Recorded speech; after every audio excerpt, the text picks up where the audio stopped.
Pessoal do Holographic Talks, hoje a gente vai trazer uma conversa aqui para explodir a sua mente. Esse é o slogan dessa conversa, né? E para fazer isso, para colocar uma sementinha aí na sua cabeça sobre o que vai ser o futuro dos próximos 50, 100 mil anos, eu trouxe aqui o Matheus Bombig. Matheus, conta um pouquinho sobre essa história aí na B2L e por que você começou a se interessar no papo que a gente vai conversar hoje. Bom, Victor, brigadão primeiramente pelo convite e pela coragem de me convidar para ficar falando aqui de umas loucuras. Cara, acho que meu envolvimento com tecnologia surgiu há uns 10 anos atrás, quando eu pedi demissão, trabalhava em consultoria estratégica, entendi que não era muito o que eu queria para o resto da minha vida, queria construir alguma coisa, fazer parte de algo. Enfim, a gente só tem uma vida, então bora tentar nessa vida, né? Não vamos ter outra para ter a segunda oportunidade. Exato. Então, pedi demissão mesmo, da noite pro dia, sem salário, tive que voltar a morar com os meus pais no interior. E foi dali que eu comecei a minha startup. Então, fundei juntamente com outros dois amigos a Invenis, que é uma legal tech. Então, meu sócio, Pedro, ele é advogado, e na época ele teve a visão de um produto, uma ferramenta que pudesse ajudar ele como advogado e, obviamente, outros advogados. E a gente começou a Invenis, então, há mais de 9 anos atrás. Foi assim que eu me inseri no mercado de tecnologia. E ao longo da jornada, eu acabei não só envolvendo com tecnologia, mas também acabei cofundando, junto com o Bruno Felgson, a B2L, que é a Associação Brasileira de Lawtechs e Legaltechs. E foi um momento em que a gente começou a juntar outros empreendedores que estavam não só investindo, mas empreendendo no mercado de tecnologia ligada ao direito, e acabou virando um hub de conexão. Então hoje a gente tem mais de 150 legal techs e law techs associadas, tem vários escritórios de advocacia, departamentos jurídicos. Então todo advogado que é mais ligado à tecnologia, de certa forma, tá envolvido no ecossistema da B2L. Então tem várias discussões de tecnologia ligada a direito por lá. Você é formado em quê? De base? Eu sou engenheiro. Engenheiro. Quer dizer, eu sou formado em engenharia, eu não sou engenheiro não, porque nunca trabalhei como engenheiro. Mas tem CREA? Também não. Então só me formei e já fui para... só me formei e fui para outro, eu nunca trabalhei como engenheiro, acho que seria até uma afronta aos engenheiros falar que eu sou engenheiro, né? Por isso que eu prefiro falar que eu sou formado em engenharia, mais fácil. E aí, por meio desse seu amigo que é advogado, você começou a entrar nesse mundo de advocacia low-tech, é isso? Exatamente. Acho que a partir da dor dele que a gente viu uma oportunidade de negócio, de construir uma ferramenta que solucionasse uma dor do mercado. E foi aí que a gente construiu a nossa primeira ferramenta e começamos a vender para advogado de escritório, departamento jurídico. Na época a gente nem falava de Law-Tech, Legal-Tech, né? Na época eu tinha uma startup. O que é Law-Tech? Explica para quem não sabe o que é uma Law-Tech. Assim, do mesmo jeito que a gente tem Fintech, que é a startup dedicada a solucionar problemas do mundo financeiro, a gente tem as Health Techs, que são as startups voltadas a oferecer soluções para o mundo de saúde. Então, calhou-se que Lawtechs e Legaltechs são as startups do mercado jurídico. E aí tem, inclusive, até um debate sobre, mas por que Lawtechs e Legaltechs, ou Lawtechs ou Legaltechs? Qual é a diferença? Né? Então, quando a gente começou a B2L, né, a gente foi juntando ali os empreendedores que estavam nesse meio, e cada um tinha um background, cada um vinha de um mercado natural, e uns falavam naquela época, mas e aí? Sou fundador de uma Lawtech, e outros falavam, sou fundador de uma Legaltech, sei lá. Então tinha essa meio que, entre aspas, disputa ali, um falava uma coisa, outro falava outra. E assim, na Inglaterra, o termo Lawtech é muito usado, e outros países, enfim. Já nos Estados Unidos, já é mais legal tech. Então, alguns meio que beberam numa fonte, outros em outra. E aí, quando a gente foi Entendi. fundar a B2L, a gente falou, então, ok, vai ser a Associação Brasileira de Startups do Mundo Jurídico, mas vai ser a Associação Brasileira de Law Techs ou vai ser a Associação Brasileira de Legal Techs? E aí ficou aquela meio que briguinha, não, é esse, aquele. Ele falou, cara, vamos fazer um negócio de inclusão e não de exclusão? Então, Associação Brasileira de Law Techs e Legal Techs. Então, virou a B2L. Mas então, assim, essencialmente é a mesma coisa, não tem diferença. Teve até um pessoal que quis diferenciar, não, porque Lawtech é que presta serviço específico para o advogado e Legaltech é mais serviço ligado a questões jurídicas e dados, não necessariamente de prática, enfim. Pode ser regulatória também. Então... no Brasil tem essa diferença mesmo, né? Porque eu ia fazer até uma piada que você não... Eu acabei não fazendo, porque a B2L quase se chamou a B1L, no caso. É isso? Quase, exatamente. Não, é que, por exemplo, no Brasil tem algumas empresas de consultoria que elas chamam a área de jurídico deles de law, né, de área de law, assim, coloca em inglês mesmo, para não gerar um problema com relação à OAB, porque não são todos que, na realidade, de consultoria, ele não pode praticar trabalho jurídico, né? E aí, mas mesmo ao mesmo tempo, a gente tem ali analistas regulatórios, analistas não sei o que, e eles acabam colocando só o termo law ali para dar uma amenizada com relação a fazer uma política com a OAB, né? E aí, você se juntou com uma galera de Law Tech, Legal Tech e criaram a B2L, certo? Exato. Quais são os principais temas que vocês lidam assim no dia a dia na B2L? E por que vocês se inspiraram a criar a associação, além de criar uma comunidade, assim, né? Criar o ecossistema? Acho que a origem da B2L foi justamente um papo que eu tive com o Bruno num evento de startups, porque na época, de novo, a gente nem falava Law Tech, nem Legal Tech. Então era um evento de startups em geral, que a gente estava batendo um papo. E aí naquele momento, você empreende no mundo de tecnologia e direito? Eu também. Quer dizer, achei outro louco aqui que está fazendo isso, né? Então assim, se tem eu e esse louco, devem ter outros por aí. E aí naquele momento a gente se conectou, fizemos o famoso grupo de WhatsApp. E aí nesse grupo de WhatsApp foi crescendo, fomos trazendo outros empreendedores que também estavam no meio. O grupo de WhatsApp ficou grande.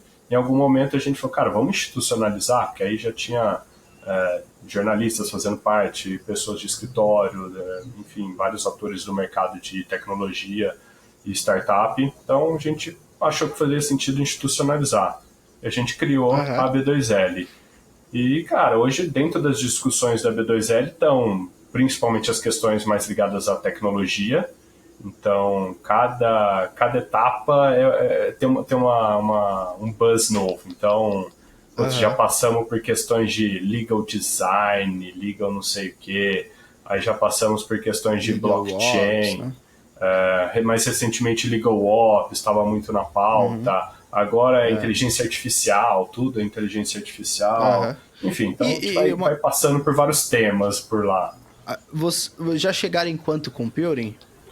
Ainda não. Daqui a pouco, na hora que essa febre chegar, a gente vai começar a discutir também, vai ter vários especialistas vão surgir no tema. Natural de todo o ciclo. A gente tá conversando, a gente já tem alguns episódios aqui marcados que a gente vai falar com o pessoal da Intel. Né? Fica aí a galera. A gente vai falar com um cara da Intel que ele escreveu um artigo sobre homomorphic cryptography com o Bradesco. Que é uma das tecnologias que prevê ali meio que criar uma barreira para quantum computing. O episódio, a gente não vai falar só de quantum computing, a gente vai falar sobre a criptografia, né? Ele vai dar meio que uma aula aqui pra gente te falar a verdade sobre o que é criptografia, o que é homomorphic ali, né? E por que ficou tão famosa essa criptografia com relação a quantum computing e como que o Bradesco, no Brasil, lá em 2020, começou a usar essa tecnologia. E quanto ao computing, cara, eu acho que dentro do mundo cripto a gente sempre fala em boom, né? Eu acho que quanto computing vai ser o próximo ciclo aí. vai ser inteligência artificial agora, a gente está passando por isso ainda tal, mas eu acho que lá para o ano que vem, quando a gente tiver um pouco mais de inovação e usabilidade prática, né, que você puder utilizar isso no seu dia a dia, eu acho que quanto computing vai superar muita coisa. E vai dar muito o que falar, porque muita tecnologia vai ficar obsoleta, Então, né? mas você já adiantou, pelo menos estudou, bateu papo com o pessoal da Intel, o que tem de quantum computing já prático, que é utilizável comercialmente? Então, comercialmente, bom, eu não sou nenhum técnico, né? Não tenho a sabedoria prática tecnológica, né? Mas existem alguns computadores já sendo utilizados para quebra de criptografia básica. Bom, a gente vai descobrir mais aí quando eu lançar os episódios. A gente vai conversar com uma pessoa técnica de quanto computing, que inclusive essa é uma pergunta muito boa, quais são as práticas, né? O que está sendo usado prático ali com quanto computing, se já existe alguma coisa. A gente sabe que tem que tem aplicações na China, aplicações da Microsoft, etc. Mas a gente realmente não tem uma coisa para o mercado ainda, né? Mas de qualquer forma, a criptografia que a gente vai conversar, ela não é só aplicada para quantum computing, mas ela é uma criptografia que dá maior segurança para dados financeiros. Né?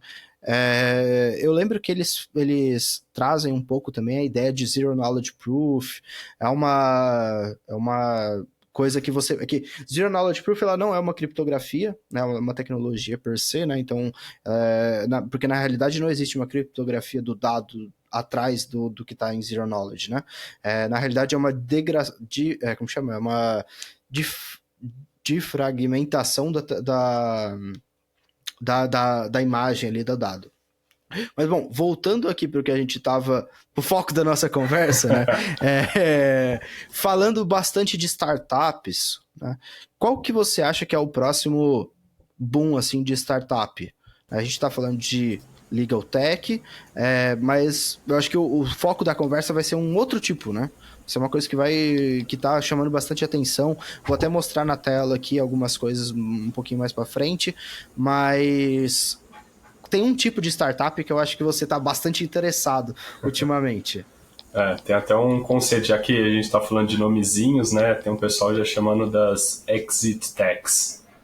Qual que é o conceito do Faz sentido. exit tech, né? Então, assim, pensa que as nossas instituições, se a gente está falando de países, estados, cidades, elas são feitas por instituições, por pessoas, e são instituições legados, são coisas que existem há muito tempo, e ao longo do tempo algumas coisas vieram evoluindo. Então, toda a parte financeira evoluiu muito. Se você for pensar, a Receita Federal é extremamente eficiente, consegue buscar Usando qualquer tipo de inteligência informação, artificial. ir atrás. Então, assim, muita tecnologia foi aplicada. Pegaram. Não sei quantas pessoas usando Bitcoin aí, né? O ano passado, com inteligência artificial. Dá para rastrear muita coisa. A própria parte de trânsito, se a gente for ver, Detran digitalizado, multa, câmera. Então, assim, tem algumas instituições dos governos, que evoluem e estão evoluindo nos últimos anos. Já outras estão ficando um pouco mais para trás. Então, a própria parte mais de justiça é uma coisa mais legado, né? Então, assim, em todos os âmbitos a gente tem tecnologias que surgem para competir com o serviço prestado para o Estado. Então a gente pode pensar, sei lá, o Uber da vida que veio para competir com o sistema público de transporte que dependia de um taxista ter uma licença da prefeitura, etc. Pois, enfim, dá para a gente ficar pensando em vários exemplos como esse. E aí a questão... Justiça também teve uma... desculpa só cortar, não, mas... Vamos trocando ideia, acho que o objetivo... Justiça exatamente tem pontos, por exemplo, inclusive com blockchain tem alguns projetos que não teve tanto sucesso ali ao longo da caminhada, né? Mas que eles tentam trazer um sistema um sistema de justiça um pouco mais fácil para a pessoa, com mediação, com arbitragem, etc. Inclusive, a gente tem um episódio sobre um sistema de justiça também que usava mediação, com uma galera que criou, uma startup também. Hoje ela já não está mais ativa, mas ela foi, eu acho que um dos motivos que ela não está mais ativa é que ela foi fundada com base na Cardano.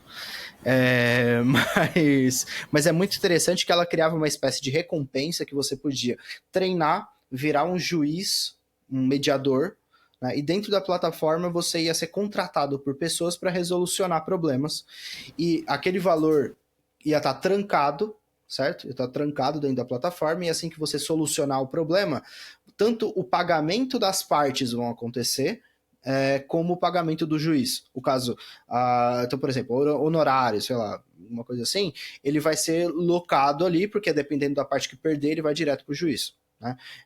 Não existe aquela cobrança, porque tudo aquilo já está armazenado dentro da própria plataforma.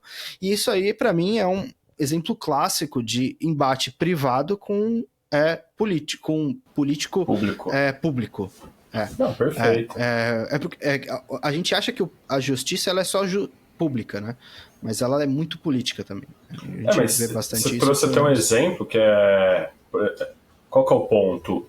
Quando a gente fala de justiça, tem uma razão dela majoritariamente, ou quase que 100%, ser pública. Porque o enforcement depende do Estado. Porque imagina, eu e você fizemos um contrato entre as partes, aí de algum momento alguém descumpriu, levamos a um árbitro, o árbitro decidiu que, ok, Matheus deve para o Vitor. Só que aí o Matheus fala, ok, mas não vou pagar o Vitor. E aí, quem tem esse poder de obrigar o Matheus a... É só o Estado hoje que tem o monopólio da força. Então, esse sempre foi um problema para construir-se modelos privados de justiça. E agora, como você falou, o blockchain já está viabilizando muito isso. Tem um projeto que chama Private Law Society, que inclusive o pessoal está vendo de mudar o nome. Ele é bem isso que você falou, só que ele foi construído em cima do próprio Bitcoin. Então está sobre a camada sobre a camada mais segura de blockchain. Tem, acho que uma versão que é na camada do próprio Bitcoin, mas aí tem umas taxas relativamente um pouco altas, e tem alguns testes que eu não sei se é na Lightning Network, enfim, alguma rede secundária do Bitcoin, e exatamente isso. Então, assim, tem árbitros que podem simplesmente aparecer lá na plataforma e falar, eu sou árbitro, tá aqui meu histórico. E a partir do momento que duas partes privadas acordam entre si em ter um contrato que vai ser regido por um serviço, uma plataforma privada, então elas sobem aquele documento na plataforma, as duas decidem quem vai ser o árbitro. Então, diferentemente da justiça tradicional, que existe um sorteio, é distribuído, cai numa vara, no colo de um juiz e etc., lá não, vai ter uma lista de árbitros com as avaliações, né? Ao longo do tempo, árbitros vão ser mais isentos, mais o que quer que seja, vão ter notas melhores. Então, as duas partes vão concordar no árbitro. Mas se o árbitro for... Não, eu posso vetar um que o Vitor tem escolhido, e vice-versa, até a gente chegar num que a gente acha que faça sentido. Isso tudo antes do problema, porque a gente escolhe o árbitro, sobe o contrato e fica lá. E, ao mesmo tempo, a gente faz um depósito de colateral em Bitcoin numa conta. Então, aí fica o enforcement, porque se o nosso contrato seguir, for regido e não tivermos problema, o Vitor recebe o dinheiro de volta, o Matheus recebe o dinheiro de volta, fechamos o contrato, tudo perfeito. Se acontecer uma disputa, que é aí que entra a justiça, e a gente precisar resolver esse contrato... Então, automaticamente, aquele árbitro vai ler o contrato, vai ouvir as partes, vai entender o que aconteceu, vai tomar a decisão dele, e a partir da decisão dele, ele e a parte vencedora têm a possibilidade de, entre aspas, fazer a execução do colateral de Bitcoin. Então, é uma forma de ter um enforcement dentro do próprio sistema. Então, essa é uma plataforma que já está sendo usada. E esse é um exemplo clássico aí do que a gente estava falando, de instituições privadas, Sim. que não é que vão substituir a pública, é simplesmente uma alternativa. Hoje a gente tem o SUS. O SUS é um sistema público de saúde. Qualquer um, né, qualquer brasileiro pode ir lá ser atendido pelo SUS, fazer uma consulta, uma cirurgia, o que quer que seja. Mas isso não impediu que existisse, que o mercado privado oferecesse outras soluções privadas. Você é livre, Vitor. Você quer contratar, se você quiser pagar e contratar um plano de saúde para ter um plano alternativo ao público, tudo bem, tá lá, é uma opção sua. Com certeza. Então, assim, as instituições públicas, acho que em algum momento elas passarão a ter concorrentes do âmbito privado. Não necessariamente vão ser substituídas. Então, assim, é uma questão da população escolher. Ela tem a opção do público e tem a opção do privado. Algumas a gente já está bem evoluída nesse sentido, outras já acabam sendo um pouco mais legado. E o debate é, imagina um momento... se quiser ir falando, mas imagina um momento em que boa parte, ou na totalidade, as nossas instituições, ao invés de terem sido criadas lá 100 anos atrás, por um mundo sem internet, sem comunicação, sem celular, sem mobile, imagina se essas instituições fossem criadas por startups, criadas e geridas por startups. Então aí você já começa a mudar um pouco o foco de como rodaria o Estado. E a lógica também, né? Acho que tem, assim, existe um motivo muito, pelo menos no Brasil, muito claro, principalmente em países latino-americanos, né? De que a justiça, ela sempre foi pública. Na realidade, em todos os países latinos, a maioria da justiça, a justiça ela é pública, e existem entraves jurídicos muito fortes para você criar uma justiça privada. Existe lá, pelo menos, legislação específica com relação à arbitragem, legislação específica com relação à mediação, né? Quais são os balizadores ali que quais são as causas que você pode levar para uma arbitragem? Quais são as causas que você pode levar para mediação? Por exemplo, direito é um campo muito amplo, né? A gente pode, só de cabeça aqui, eu lembro que na faculdade eu tive 5, 6 matérias ali, que cada direito diferente, direito civil, direito administrativo, hoje a gente fala de direito digital, direito quântico, se a gente for falar de direito, tem vários nomes ali, né? Direito espacial, criminal, astropolitics. Direito espacial... Exato, e tá ganhando muito impacto agora, né?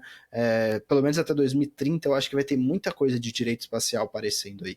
E, bom, o que eu queria dizer com isso existem alguns ramos do direito que ele tem que ser público. Direito criminal, por exemplo.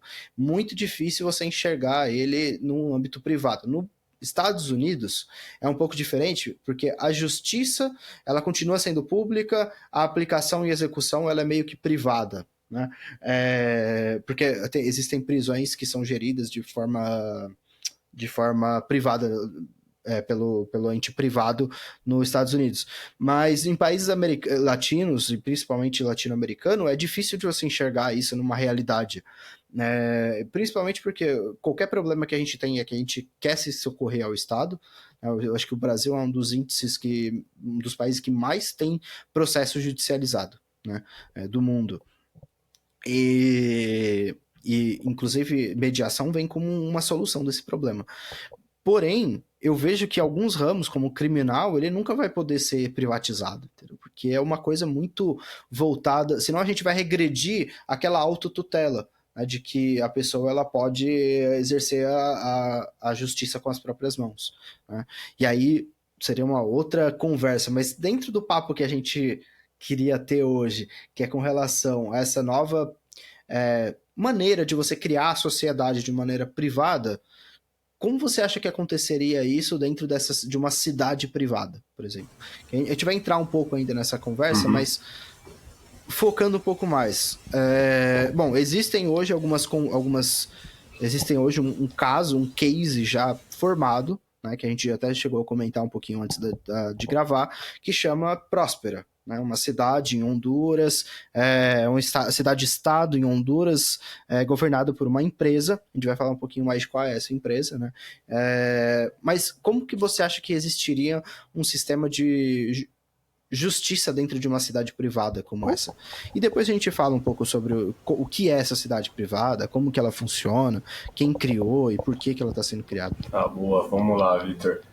Imagina o seguinte, a gente estava falando justamente das instituições serem legadas, construídas há 100 anos atrás, sendo geridas da mesma forma, sendo que hoje a gente tem tecnologia, tem internet, enfim, o que dá para evoluir nesse sentido?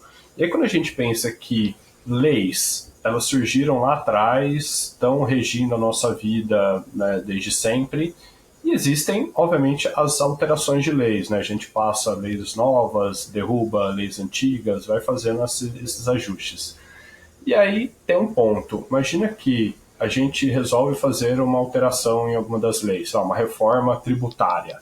Então, vamos fazer uma reforma tributária que vai atingir os 210 milhões de brasileiros. Então, junta uma galera, discute, sociedade civil, os políticos, legisladores, pessoal de direito e tal, fica um tempão decidindo, debatendo, vai me prejudicar aqui, vai me favorecer ali, chega no resultado final. Chegou no resultado final, a hora que for aprovado, da noite para o dia, vai entrar em vigor aquilo lá e vai começar a valer para 210 milhões de pessoas do dia para a noite. Sim. E a gente não sabe, na prática, o que vai rolar. Vai dar certo ou não vai? Vai melhorar? Vai piorar? Será que tem algum bug aqui que a gente não viu que vai permitir que tal atividade seja possível? Então, assim, imagina isso agora de um ponto de vista do programador. Né? Imagina lá, a Microsoft, que tem o sistema dela rodando em não sei quantos milhões de computador, aí eles resolvem fazer uma atualização, melhorar, e simplesmente do dia para onde fala, não, tá certo, vamos lá, aperta um play aqui e roda para as sei quantas milhões ou bilhões de pessoas que usam Windows, usam as aplicações. Assim, o cara de tecnologia, ele tem um ambiente, que a gente chama de ambiente de testes, né? Algumas pessoas chamam de sandbox, onde ele testa aquilo lá. Eu posso testar aquilo num ambiente paralelo ao que está rodando para ver se vai funcionar. Funcionou, tivemos um bug aqui, pegamos um erro, corrige, vai de novo, interage. Funcionou. Agora eu replico isso pro sistema que está rodando. Então, como é que a gente poderia fazer isso, esse modelo de testes de sandbox dentro de regulações e leis? E é aí que a gente entra talvez no conceito dessas zonas econômicas especiais. Então imagina que um país tem todas as suas leis, as suas regras, as suas instituições, então é um negócio mais pesado, mais travado. Sim. Você não muda nada do dia para a noite, tem muitos interesses investidos, tem gente que tem a perder com uma mudança, tem pouca gente que tem a ganhar, então aquela coisa vai ficando travada. Agora, a gente tem algumas lições também com relação às zonas especiais na China, né, Hong Kong. Depois a gente pode entrar nesses... Eu vou dar uns exemplos, mas... Agora, imagine que você possa dedicar uma área para que essas hipóteses de novas leis, novas regulações sejam aplicadas e testadas, e caso funcionem, traga valor para a população, aí sim elas são aplicadas a nível nacional, o que quer que seja.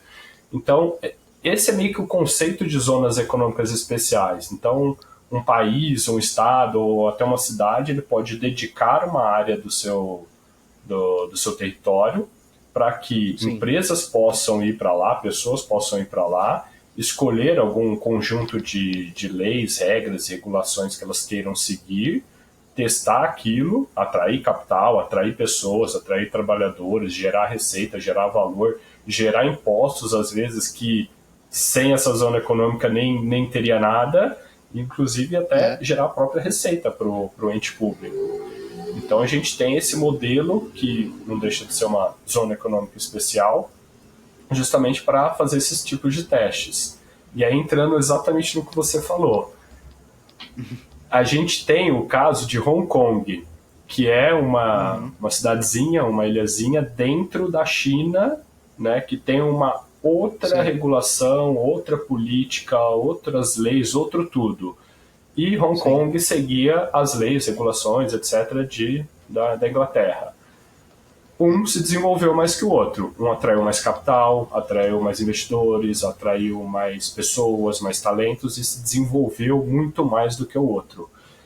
E aí, depois que veio o acordo de devolução de Hong Kong, então, como ele foi programado por um período, a China começou a se preocupar, porque, porra, imagina, de repente a gente vai ter no nosso território uma cidade que é muito mais Sim. evoluída, muito mais pró-mercado, muito mais liberdade, vai dar um contraste muito grande com a nossa China. E aí É, o que eles fizeram? Eles adotaram as políticas, regras de Hong Kong na área anexa perto ali, que é sim. Shenzhen. Então Shenzhen Uhum. foi uma área que se desenvolveu muito mais também por causa das regras seguidas que eram mais ou menos parecidas com Hong Kong. E aí Hong depois, Kong não, e acho que ambas. até antes disso, mas assim, a China hoje tem um monte, não sei se chega a milhares, mas tem um monte de zonas econômicas especiais, justamente para Sim. atrair empresas, pessoas e desenvolver tecnologia com certo É, propósito. tem, esse é um exemplo, né? Também tem o exemplo da Arábia Saudita, né? Eles também têm zonas especiais com relação, por exemplo, a Dubai. Dubai é uma zona especial dentro da Arábia Aí os Saudita, etc. Emirados Árabes Unidos. Exato, Ah, tá. Emirados Árabes Unidos. E dentro deles existem várias zonas especiais também, com jurisdições e leis específicas, né?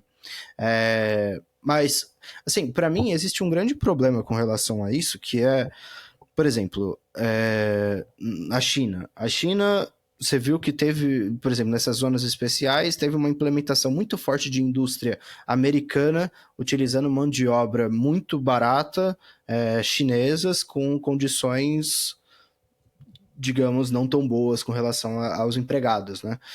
Não só dentro das zonas especiais, óbvio, ninguém está falando que existe esse problema que é só dentro das zonas especiais, né? Dentro do problema, no caso social da China, ela vai muito além disso. Mas esse com certeza é um dos principais pontos da China hoje por ter um IDH que é muito baixo, embora tenha uma economia muito alta, né? Muito A China é forte um no mundo. caso bem complexo, né? Seria meio leviano da Ah, nossa parte resumir a China a uma zona econômica de Hong Kong e o restante, né? Mas assim, exato. são casos que se repetem, né? Independente de um ser Uhum. pobre, um muito pobre, mas assim, Singapura é o mesmo caso. É uma penínsulazinha Sim. ali na Malásia que era extremamente Uhum. pobre, era um entreposto ali de mercados que há 70 anos, sei lá, conseguiu independência, aplicou regras diferentes do restante da Malásia, leis muito mais pró-mercado, pró-liberdade, a favor do empreendedor, da iniciativa privada, com o Estado menor, e a consequência está Sim. aí.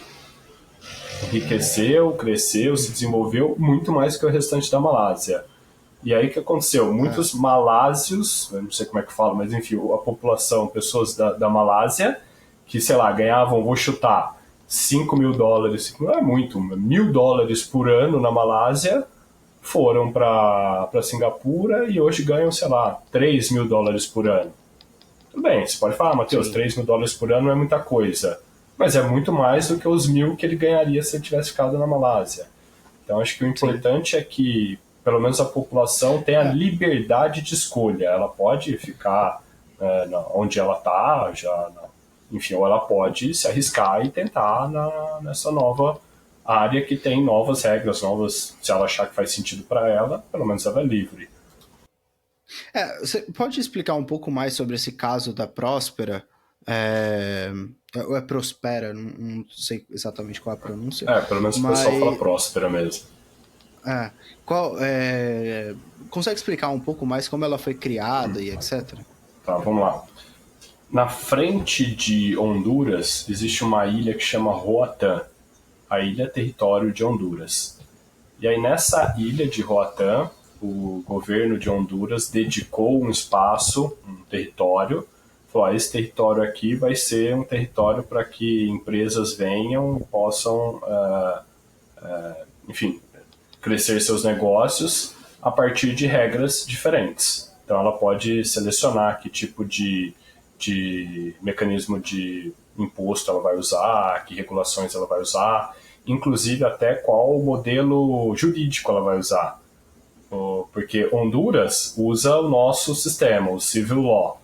E lá em Próspera o pessoal falou, não, nós vamos ficar sob o regime jurídico de Common Law, de Common Law da Inglaterra. Então até isso eles puderam escolher.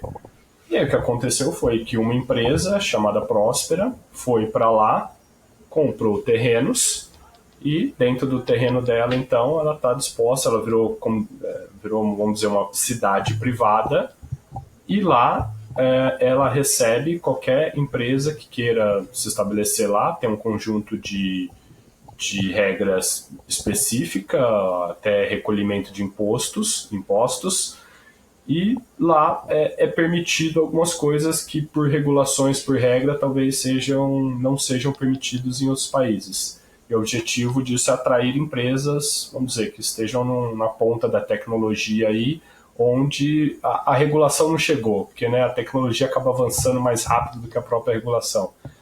Então, assim, a título até de exemplo, nos Estados Unidos é proibido você fazer qualquer tipo de teste genômico em humanos. Sim. E aí existe uma empresa que está desenvolvendo um produto dela que é baseado em genoma humano, em alteração de genes, etc. Só que ela queria testar. Tinha um grupo de indivíduos que estavam dispostos a fazer parte do teste, só que nos Estados Unidos ela não poderia. Então essa empresa pelo menos achou ali uma possibilidade de continuar operando os testes e evoluir em Próspera. Então essa empresa foi para Próspera e conseguiu aplicar lá sua tecnologia, e aí os candidatos, os indivíduos foram para Prósperas para poderem serem tratados usando esse modelo genômico que nos Estados Unidos não é permitido. Então é só um exemplo de como uma zona econômica especial pode ser usada. Cara, uma coisa que eu achei muito louca desse exemplo é que, bom, a gente tem um aspecto social ali de contrato social, né? Nunca ninguém assinou esse contrato, mas a gente vive em uma sociedade, aceitou os termos, etc. Quando a gente vai para essa cidade, a Constituição ela é assinada meio que no momento da compra da casa, alguma coisa nesse sentido, pelo que eu entendi. E eu fiquei pensando, cara, é praticamente um contrato social assinado, né? Você aceita que determinada coisa vai ser julgada de determinada maneira, quais são as leis que você tem que conviver com o seu próximo, quais são as leis da sociedade que você está vivendo naquela cidade pequena, etc. Isso aí, para mim, é uma chave assim, muito interessante com relação ao fator social por trás da civilização e da sociedade e dessa questão de, tipo, a gente aceitou viver por baixo do Estado sem nunca ter assinado nada. A gente nasce e essa é a nossa assinatura. Então, é interessante, assim. Porque se a gente pensar pelo outro lado, né? Eu, Matheus, nasci aqui no Brasil, então automaticamente eu estou sendo regido pela Constituição e tudo do Brasil. Mas Exato. Será que ninguém me perguntou, pô, mas você quer, Matheus? Será que você não queria estar sobre as leis, legislações e regras dos Estados Unidos? Assim, eu, no final do dia, sou obrigado a seguir as regras daqui. Então, num modelo em que existam várias zonas econômicas especiais, várias cidades privadas, então, beleza, eu, Matheus, nasci no Brasil, já estou aqui, mas eu, pelo menos agora, eu tenho a escolha de sair do Brasil e ir para outro lugar. Eu posso, né, concordar com aquele conjunto de regras e leis daquela cidade privada e me aventurar por lá. Então, pelo menos assim, isso nos traz uma oportunidade de escolha, coisa que hoje a gente não tem. Eu não posso simplesmente falar, ó, Brasil, tô abrindo mão aqui, tchau, né, não quero pagar imposto, não concordo com o meu imposto sendo gasto com XYZ e vou agora para tal lugar e votar sobre as... Cara, não tem como, né? Então, aí envolve abrir mão de cidadania, de milhões de coisas, né? Agora, nesse modelo, imaginem que a gente passa a ter várias zonas econômicas especiais, várias cidades privadas, vários países, né? No final do dia pode até ter pode ser que algum reconheça a soberania de algum modo, e pelo menos a população vai ter a oportunidade de escolha maior do que tem hoje. Cara, eu quero mostrar um vídeo para você, Matheus, que é o seguinte. A gente estava conversando um pouco antes, né? Esse tema de cidade tecnológica, no caso, né? Por exemplo, a cidade da Próspera é muito interessante porque você tem tudo o que você precisa na palma da sua mão, no seu celular. Você consegue comprar casa, vender, mexer com o banco, tudo você tem no seu celular. E nesse mesmo sentido, assim, isso eu já tinha visto faz um tempinho atrás, uns meses atrás, eu vi uma cidade vertical. Ela chama The Line. The E Line. The Line, ela fala o seguinte, que você vai conseguir ir no mercado, no médico, tudo que você precisa fazer em caminhada. Você não vai precisar pegar o carro, não vai precisar fazer nada. É só ir até o local, em 5, 6 minutos você vai ter tudo que você precisa da sua casa. Então ela está sendo planejada focando nisso. Tá? Vou mostrar aqui para você o vídeo da cidade que chama The Line, 150 quilômetros de extensão. Conheça o The Line, o projeto arquitetônico de 500 bilhões de dólares que chocou o mundo. Com mais de 150 quilômetros de extensão, o The Line é um projeto de cidade vertical e linear, que está sendo construída no deserto da Arábia Saudita. O edifício terá a mesma altura do Empire State e promete ser uma cidade 100% sustentável. Uma megalópole livre de veículos onde você pode chegar de uma ponta a outra em 20 minutos utilizando um trem de alta velocidade. Em 2022, imagens de drones que percorreram o canteiro de obras do The Line chocaram o mundo. Afinal de contas, é uma prova de que os sauditas estão determinados a construir a sua cidade dos sonhos, com capacidade para abrigar até 9 milhões de pessoas. Mas você sabe como é que está esse projeto agora? É isso. Cara, eu fiquei assim, abismado. Interessante porque o pessoal tá construindo mesmo, né? Tá construindo, exato. Só que assim, você vê que os dois lados da cidade, eles são feitos de espelho. E aí a gente começa a pensar um aspecto social e etc também de pássaros, né? Cara, eu vejo assim, esse futuro de cidades mega tecnológicas, assim, crescendo cada vez mais, eu começo a me sentir dentro de um filme, dentro de uma série. Aquele 3% lá, que, cara, é uma série muito ruim, mas é muito interessante também. Brasileira, não sei se você já viu. Nossa, eu não conheço. Quando você chega, tem uma cidade, 3% da população vive de forma muito bem, 97% na pobreza, miséria. E nesses 3% vive uma sociedade que é realmente muito rica e todo mundo tem a chance de participar desses 3%. Você chega com 20 anos lá e aí você tem a chance de meio que passar por um teste, etc. Só que a cidade ela é mais ou menos feita desse tipo, sabe? Tecnológica e tal. Sei, lógico que isso espero que nunca aconteça na nossa sociedade, né? No mundo real. Mas fica aquela coisa assim, cara, a gente tá avançando num nível muito fast, né? E aí tem uma maneira muito louca, assim, de você começar a pensar em explodir a cabeça, que imagina uma cidade organizada por inteligência artificial, por exemplo, sem um governo específico, que a inteligência artificial, ela julga, ela que constrói política pública de acordo com base e dados concretos. Cara, aí você vai começando a pensar assim, caramba, né? É um outro futuro. Não. É difícil saber se a gente tá longe ou próximo disso, né? Exato. Acho que assim, a questão tecnológica talvez seja mais fácil. Tecnologia talvez a gente consiga atingir de forma mais rápida. O mais difícil vão ser justamente as pessoas e as instituições mesmo. Eu concordo 100% com você, assim, eu acho que a etapa, isso é sempre o que as pessoas falam, assim, principalmente a parte técnica, né, que, cara, a tecnologia, ela se adequa do que a gente precisa, é óbvio que a gente vai precisar sempre evoluir o computer power, né, e, tipo, avançar tecnologicamente, mas ela tá dentro da base do possível, né, desde que não seja uma coisa como, sei lá, criar asa em ser humano, alguma coisa assim. Mas ela tá. Você consegue demandar dela e chegar num nível que você alcança o que você quer, né? Mesmo que demore 100 anos, sei lá, alguma coisa assim. Bom, esse episódio aqui foi muito legal. É um papo que eu acho que renderia durante 5 horas aqui. Primeiro porque tem muito um aspecto social, econômico por trás dessas sociedades que a gente tá vendo sendo criado, né? Por meio dessas cidades. Esse vídeo que eu mostrei eu acho muito interessante. Você consegue cruzar a cidade inteira em 20 minutos por meio de um trem-bala. Sim, São Paulo, você não consegue, entendeu? Fazer um negócio desse. Vamos esperar ainda. Tem muita água para passar debaixo dessa ponte. Vamos ver o que vai virar. Essas loucuras aí.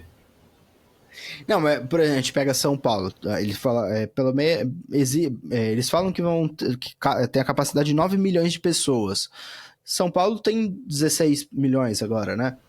Junto com a grande capital. Acho que São Paulo, a cidade, acho que é 12. São Paulo tem 12, né? 12, a grande 20, alguma coisa assim. Não sei se tá correto também. Então, você vê que... É uma São Paulo, né? É quase uma São Paulo ali. E você consegue, para cruzar São Paulo, vai aí, dependendo da hora que você sair de casa, umas 2 horas, vai, pelo menos. Para cruzar, assim... Malemar, né? Dá pra cruzar tranquilamente, dependendo da hora. Se for de madrugada. Pô, minha mãe, ela demora pelo menos 1h30 ali pra ir trabalhar. Outra realidade pra mim. Bom, mas, Matheus, muito obrigado por ter aceitado esse convite. Eu espero que você possa voltar mais vezes aqui, cada vez com temas mais novos aí. Espero ver você aí quando eu voltar pro Brasil também, em julho. Claro. Bom...